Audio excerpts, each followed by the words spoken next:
ಮಮತಾ ಹಾ ಈ ತಿಂಗಳ ಪೇಮೆಂಟ್ ಬಂತು. ಹೌದಾ? ಹಾಂ ಹಂಗೆ ನಮ್ಮ ದೋಸ್ತರಿಗೆ ಪಾರ್ಟಿ ಕೊಡ್ತೀನಿ ಅಂತೇಳಿ ಪೇಮೆಂಟ್ ಆದ್ರೆ ಒಂದು 500 ರೂಪಾಯಿ ಕೊಡು. ಹೌದಾ? ಸರಿ ತಗೋ. ಸರಿ ನಾನು ಬರ್ತೀನಿ.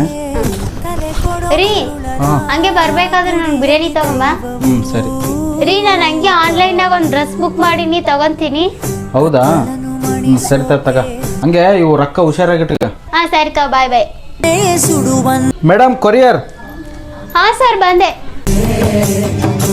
ಅಯ್ಯ ಕೊಟ್ಟಿರೋ ರೊಕ್ಕನಾಗೆಲ್ಲ ಕಲಸ ಆಗೇಸಿ ಬರೀ 1000 ರೂಪಾಯಿ ಉಳ್ದಾವಲ್ಲ.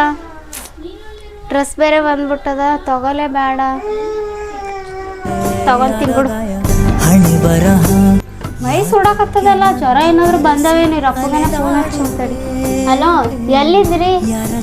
ಪಾಪು ಮೈ ಸುಡಕತ್ತ, ಜ್ವರ ಬಂದ, ಬಾ ಹಾಸ್ಪಿಟ್ಲಿಗೆ ಹೋಗಾರ. ಮಮತಾ ಬಾ ಹಾಸ್ಪಿಟ್ಲಿಗೆ ಹೋಗ್ರಂಬ. ಅದೇ ನಾನು ನಿನ್ನೆ ರೊಕ್ಕ ಕೊಟ್ಟಿದ್ನಲ್ಲ, ಅವ್ನು ತಾಂಬೋ ತೋರ್ಸಂಬರೋನು. ರೀ ರೊಕ್ಕ ಇಲ್ಲ ರೀ, ಅದು ಡ್ರೆಸ್ ಆರ್ಡರ್ ಮಾಡಿದ್ನೆಲ್ಲ ತಗೊಂಡ್ಬಿಟ್ಟೆ. ಥೂ ಎಂಥ ಕೆಲಸ ಮಾಡಿದಿಲ್ಲಿ. ಹಾಂ ಹಂಗೆ ನಮ್ಮ ದೋಸ್ತರಿಗೆ ಪಾರ್ಟಿ ಕೊಡ್ಸ್ನ ಅಂತೇಳಿ ಪೇಮೆಂಟ್ ಆದ್ರೆ ಒಂದು 500 ರೂಪಾಯಿ ಕೊಡು. ರೀ ಹಾಂ ಹಂಗೆ ಬರ್ಬೇಕಾದ್ರೆ ನಾನು ಬಿರಿಯಾನಿ ತಗೊಂಬ. ರೀ ನಾನು ಹಂಗೆ ಆನ್ಲೈನ್ನಾಗ ಒಂದು ಡ್ರೆಸ್ ಬುಕ್ ಮಾಡೀನಿ, ತಗೊಂತೀನಿ. ಮಕ್ಕಳಿರೋ ಮನೆಯಲ್ಲಿ ಯಾವತ್ತೂ ದುಡ್ಡು ಇರಲೇಬೇಕು. ಯಾವ ಟೈಮಲ್ಲಿ ಏನಾಗುತ್ತಂತ ಗೊತ್ತೇ ಆಗಲ್ಲ. ವೇಸ್ಟ್ ಖರ್ಚನ್ನ ಮಾಡಬೇಡಿ.